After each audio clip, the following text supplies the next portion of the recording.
ಈ ಜಗತ್ತಲ್ಲಿ ಆರ್ಥಿಕ ಸ್ವಾತಂತ್ರ್ಯ ಅನ್ನೋದು ಬಹುಮುಖ್ಯವಾದ ಆಸ್ತಿ.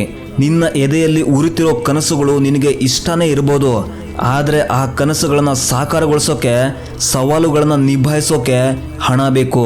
ಜೀವನವನ್ನು ಹೇಗೆ ಕಟ್ಕೋಬೇಕು ಅನ್ನೋ ನಿರ್ಧಾರವನ್ನು ಕೂಡ ನೀನೇ ಮಾಡಬೇಕು. ಯಾರಿಗಾದರೂ ಅವಲಂಬಿಸಿ ಬದುಕಿದ್ರೆ ಅವರು ನಿನ್ನ ಕಣ್ಣು ಕುಕ್ಕಿ ಸಾಕ್ತಾರೆ. ಆರ್ಥಿಕ ಸ್ವಾತಂತ್ರ್ಯ ನಿನ್ನ ಬಾಳಿಗೆ ಸ್ವಾತಂತ್ರ್ಯತೆಯನ್ನು ಕೊಡುತ್ತೆ. ನಿನ್ನ ಇಷ್ಟದ ಕೆಲಸ ಮಾಡಬೇಕು ಅಂದರೆ, ಇಷ್ಟದ ಜೀವನವನ್ನು ಬದುಕಬೇಕು ಅಂದರೆ ಅಲ್ಲಿ ಹಣದ ಮಹತ್ವ ಇದೆ.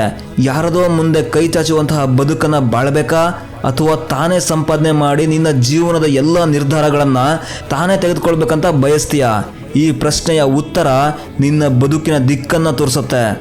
ಆರ್ಥಿಕ ಸ್ವಾತಂತ್ರ್ಯ ಅಂದರೆ ಕೋಟಿ ಕೋಟಿ ದುಡ್ಡಲ್ಲ, ಅದು ನಿನಗೆ ಕಷ್ಟಪಟ್ಟು ಗಳಿಸಿದ ದುಡ್ಡಿಂದ ಸಿಗೋ ಗೌರವ, ನಿನ್ನ ಜೀವನವನ್ನು ಸದೃಢವಾಗಿ ರೂಪಿಸೋ ಶಕ್ತಿ. ಊಟಕ್ಕೆ ಬೇರೆಯವ್ರ ಮನೆಗೆ ಹೋಗುವ ಪರಿಸ್ಥಿತಿ ಇರದೆ ನಿನ್ನ ನಂಬಿಕೆಗಳ ಮೇಲೆ ನಿಂತು ಬದುಕಲು ಹೂಡಿದ ಪರಿಶ್ರಮನೇ ಆರ್ಥಿಕ ಸ್ವಾತಂತ್ರ್ಯದ ಶಕ್ತಿ. ನೀನು ಇವತ್ತೇ ಶುರು ಮಾಡಬೇಕು. ಆಲಸ್ಯವನ್ನು ಬಿಡು. ಪ್ರತಿದಿನ ಒಂದೊಂದು ಹೆಜ್ಜೆ ಮುಂದಕ್ಕೆ ಹಾಕು. ಸಣ್ಣದಾದರೂ ಪರವಾಗಿಲ್ಲ, ಶ್ರಮದಿಂದ ಪ್ರಾರಂಭಿಸು. ಪೇಪರ್ ಹಾಕೋದು, ವ್ಯಾಪಾರ ಮಾಡೋದು ಅಥವಾ ಯಾವುದೇ ಪ್ರಕಾರದ ಉದ್ಯೋಗ ಆದರೂ ಸರಿ, ನೀನು ಶುರು ಮಾಡಬೇಕು. ಇನ್ವೆಸ್ಟ್ಮೆಂಟ್ ಬಗ್ಗೆ ಕಲಿ. ಕಡಿಮೆ ಆದಾಯದಿಂದಲೂ ಕೂಡ ಹೇಗೆ ಉಳಿತಾಯ ಮಾಡಬಹುದು, ಹೇಗೆ ತಮ್ಮ ಬುದ್ಧಿ ಬಳಸಿ ಹಣವನ್ನು ಜಾಸ್ತಿ ಮಾಡಬಹುದು, ಇವನ್ನೆಲ್ಲ ಕಲಿ. ಸಣ್ಣ ದಾರಿಯಿಂದ ಶುರು ಮಾಡಿದ್ರೂ ಪರವಾಗಿಲ್ಲ, ಆದರೆ ಆ ಮಾರ್ಗನೇ ನಿನ್ನ ಭವಿಷ್ಯವನ್ನು ಬದಲಿಸಬಹುದು. ಹಣವನ್ನು ಸಂಪಾದಿಸೋ ಸಾಮರ್ಥ್ಯನೇ ನಿನ್ನ ಬಾಳಿನ ಚಕ್ರದ ಗುರುತ್ವಾಕರ್ಷಣೆ ಬಲ. ಅದು ನಿನ್ನ ಕನಸುಗಳನ್ನು ಬೆಳಗೋಕೆ, ನಿನ್ನ ಕುಟುಂಬದ ಬದುಕು ಕಟ್ಟೋಕೆ, ನಿನ್ನ ಸಾಧನೆಗಳನ್ನು ನೋಡೋದಕ್ಕೆ ಸಿದ್ಧವಾಗುವಂತೆ ಮಾಡುತ್ತೆ. ಬೇರೆಯವರ ನಿರೀಕ್ಷೆಯಿಂದ ಕಾಯುತ್ತಾ ಬೆನ್ನೆಲುಬು ಇಲ್ಲದ ಜೀವಿಯಾಗಿ ಬದುಕಬೇಡ.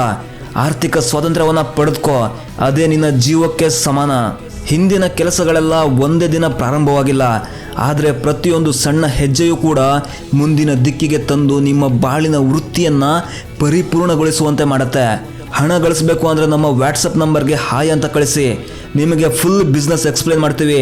ಇನ್ಸ್ಟಾಗ್ರಾಮ್ ಹಾಗೂ ಯೂಟ್ಯೂಬನ್ನು ಬಳಸ್ಕೊಂಡು ನೀವು ಪ್ರತಿದಿನ 2,000, 3,000, 5,000, 10,000 ಹೀಗೆ ದುಡಿಬಹುದು.